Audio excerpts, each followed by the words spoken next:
Join us today as we explore the historic Dunderberg Mine and Mill site.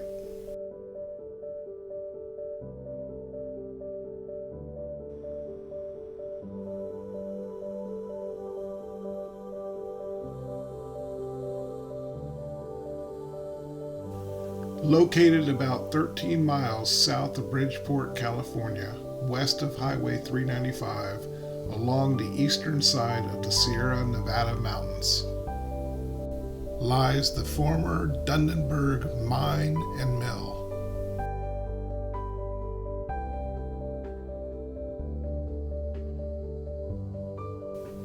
After arriving in the area, we begin our trip at a pond located along Dunderberg Creek, just southeast of the old mill site.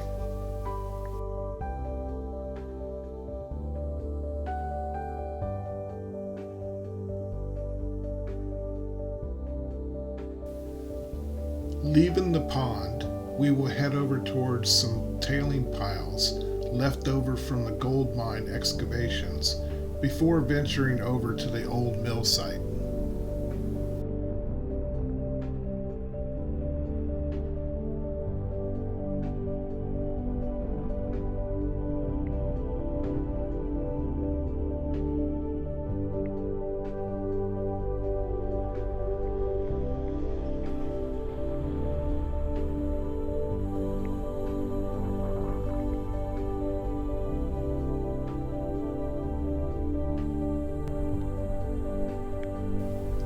Coming up here on the left is a turn which would take us across the beginning of Kavanaugh Trail and then more south towards the Virginia Lakes area.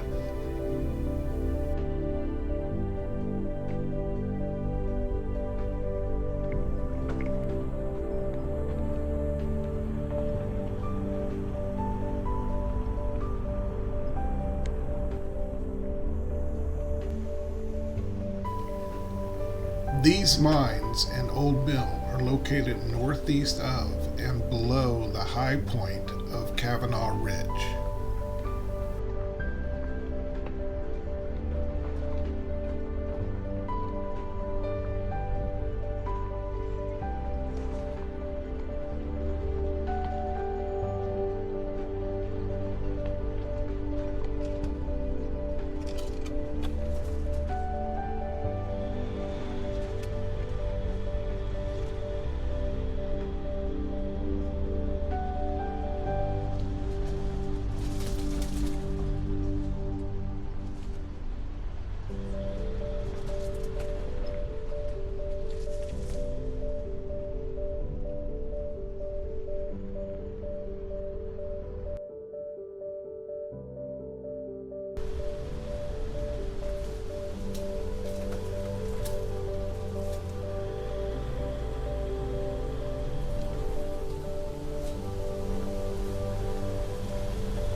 I believe this is the first time I've ever been able to access tailing piles by driving up on the tailings.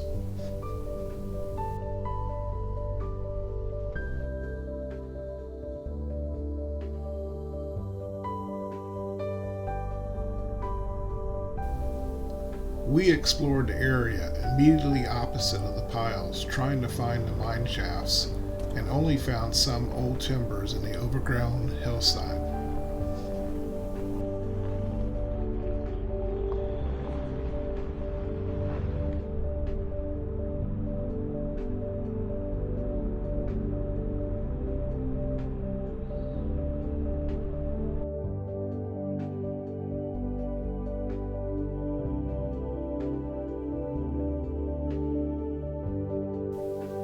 Next, we will head back down to the main trail to explore the old mill ruins.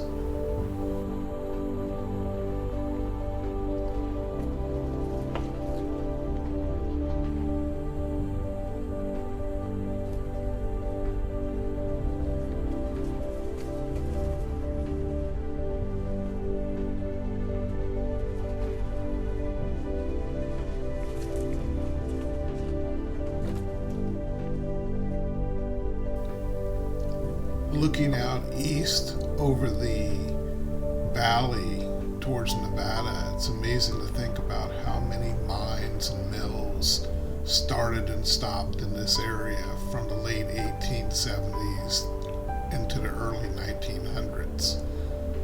Many of them didn't make much money and didn't pay for what the cost was to establish the sites.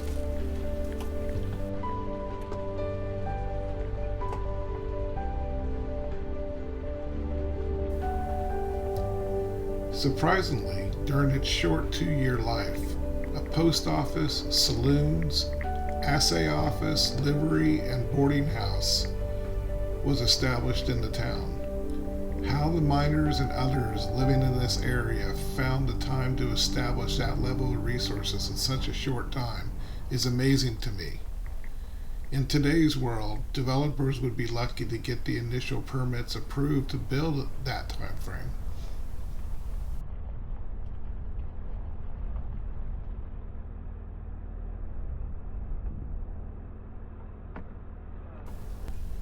After the town of Munckton faded away in 1872, several others made attempts to make a go of it with the hopes of discovering gold and silver in this area.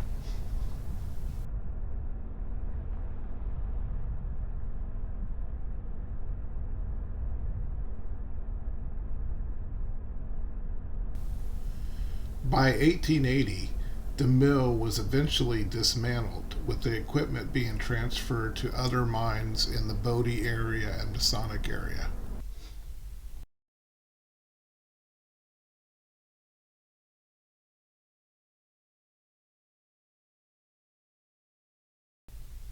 In 1891, another group relocated a different mill to this site and finally began operations again in 1899 after several delayed starts, only to eventually cease operations shortly before fire destroyed that mill in 1903.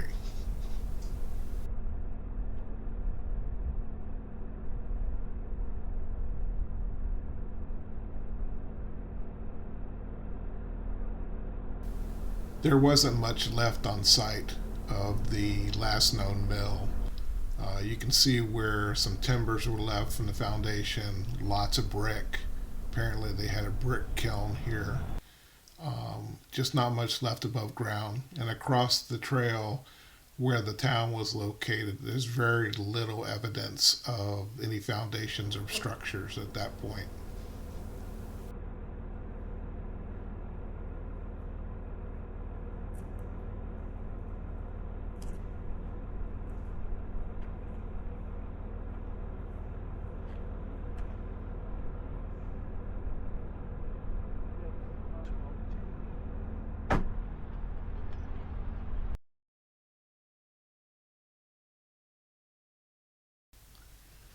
We're going to turn and head uphill towards the top of the ridge, with the trail eventually turning back south at a higher elevation, parallel to the main trail by the mill ruins.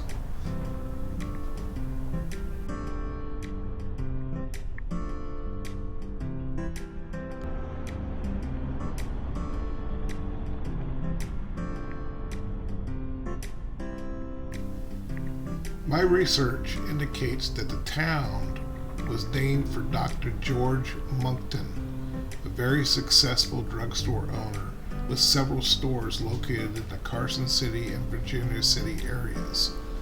The mine and mill retained the name of Dunderberg throughout its history.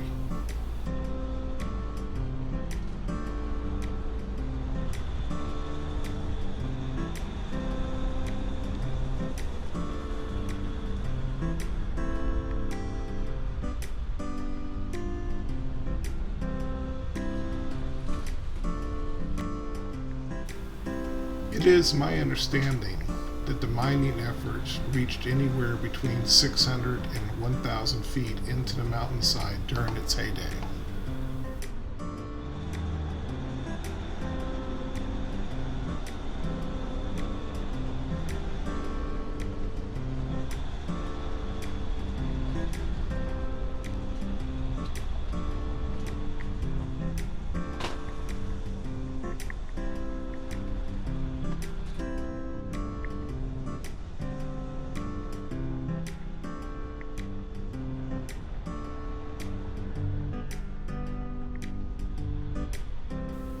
This section of the trail was becoming a little bit more challenging, primarily because the trees were very close on both sides and even above, and had to be very careful moving through this area.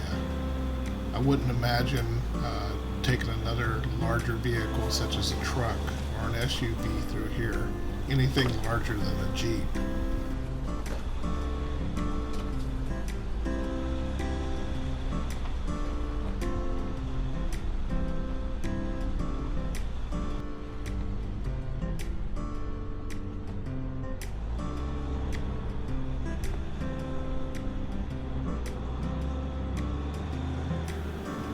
Most of the ore was reportedly comprised of 75% gold and 25% silver, which was shipped 30 miles to nearby Aurora for processing.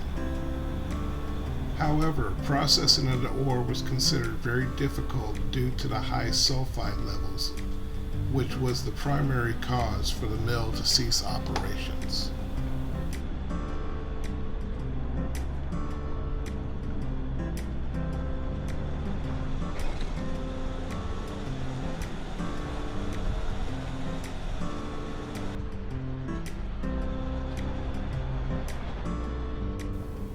As the trail climbed through the trees, it became a little bit more rugged, more rock, and very close in on especially this area where there was a switchback around this tree. I had to back up and reposition myself due to that switchback and go really slow through here so that I didn't rub up next to the trees. You can see in various points along the trail here where other vehicles have hit the trees and scraped the bark off.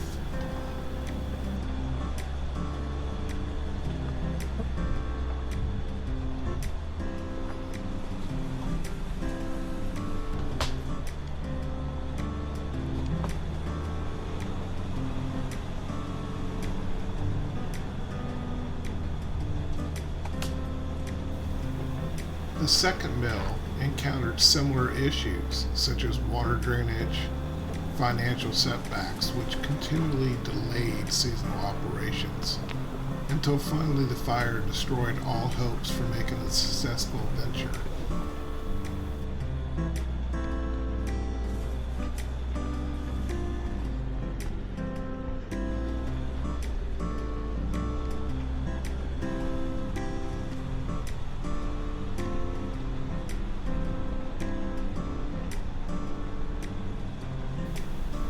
During the time we were on the trail, we did not realize that located between this upper portion and the lower portion where the town and the old mill area were, that collapsed tunnels and mine shafts existed.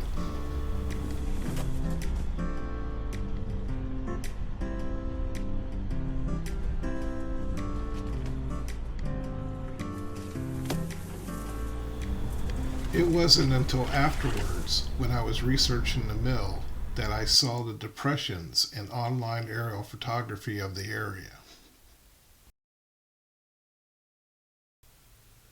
Based on the depressions and the proximity of those to the tailing piles in the mill, it was obviously much more extensive an operation than I had originally imagined.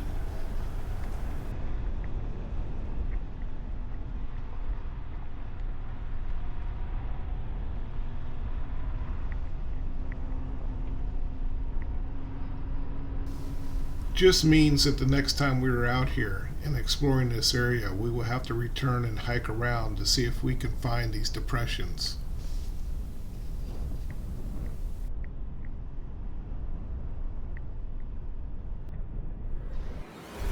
In the last third of this trail, we began at first gradually climbing an elevation in a south and southwesterly fashion, slowly climbing higher along the ridge, until the trail eventually turns west again.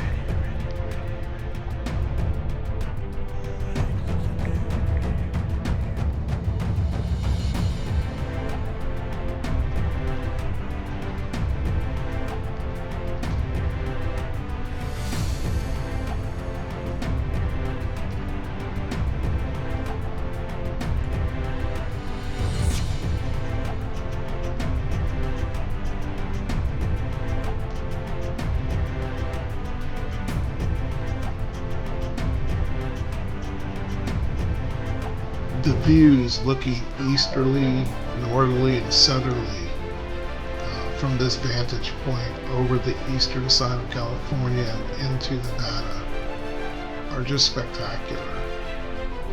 If you ever get a chance to explore this trail area between Green Lakes and Virginia Lakes, I highly suggest that you do it.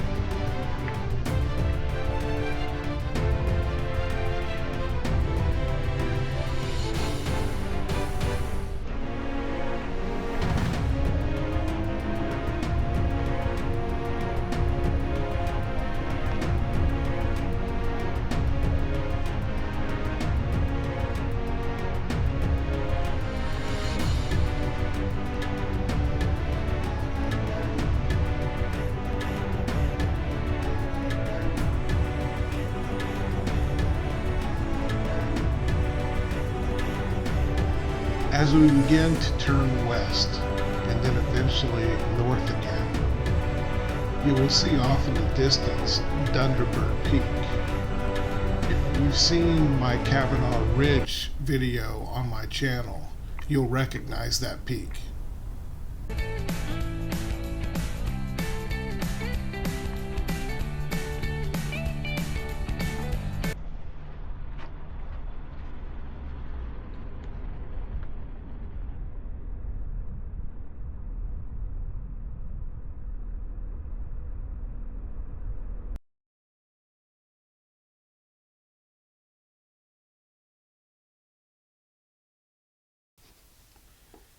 As the trail turns to the northwest, we begin to enter into a dense grove of trees as we climb in elevation.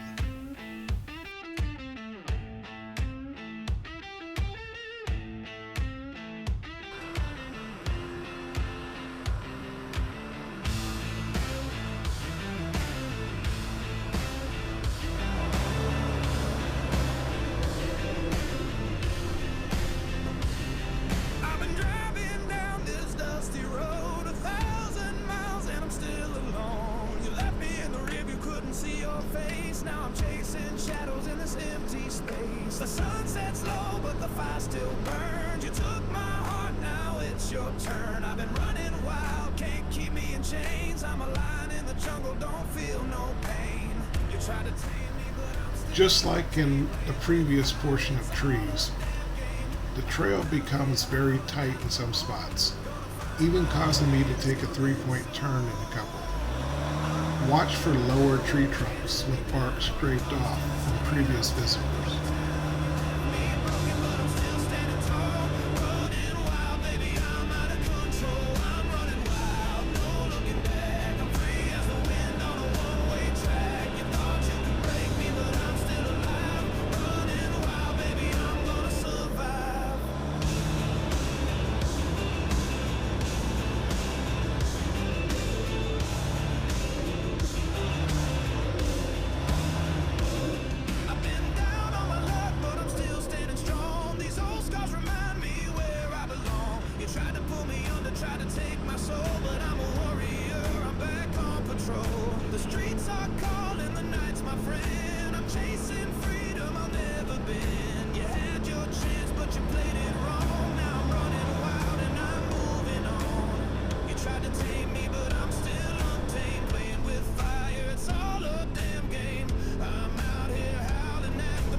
I was not expecting to encounter such a dense and beautiful grove of trees at this elevation.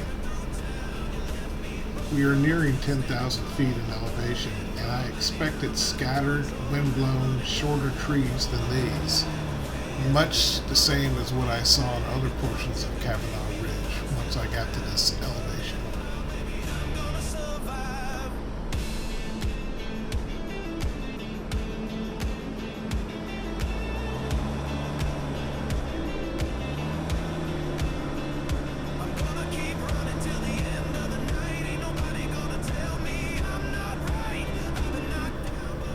I had to continually remind myself that all of this area was subject to past mining. Even at one point along the trail, you'll see upcoming here, we noticed a marker that's possibly a mining claim marker. We have to do some more research to see if we can figure out what those characters were carved into that tree.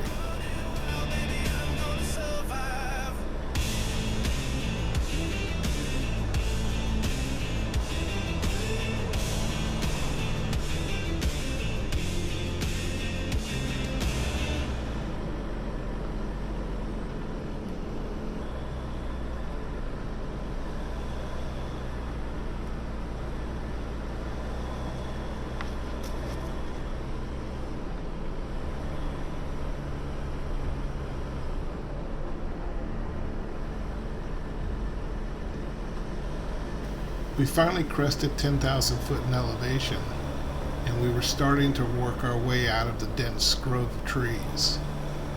But as we did, the trail became much more steep and became a very narrow shelf trail up on this high ridge.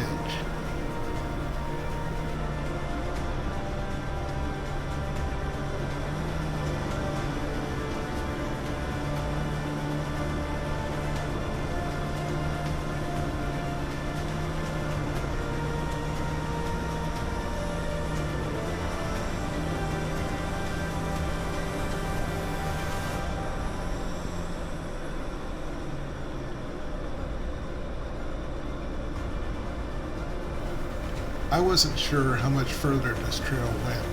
I didn't know if it went to the top of the ridge or if it stopped somewhere. All I knew is it became a very narrow shelf. And given that at this point I was actually driving solo, I wasn't that interested in encountering areas that caused blocking the trail or caused me to have to consider what I was going to do on this very narrow shelf.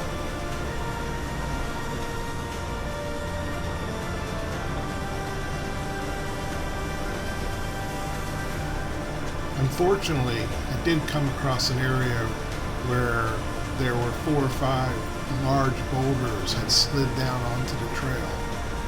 And again, since I was solo, I didn't want to attempt having to get across that on my own on this narrow shelf trail. So I ended up putting the Jeep in reverse and very slowly and carefully backing up along this section of the trail for just about a quarter mile until I could turn around.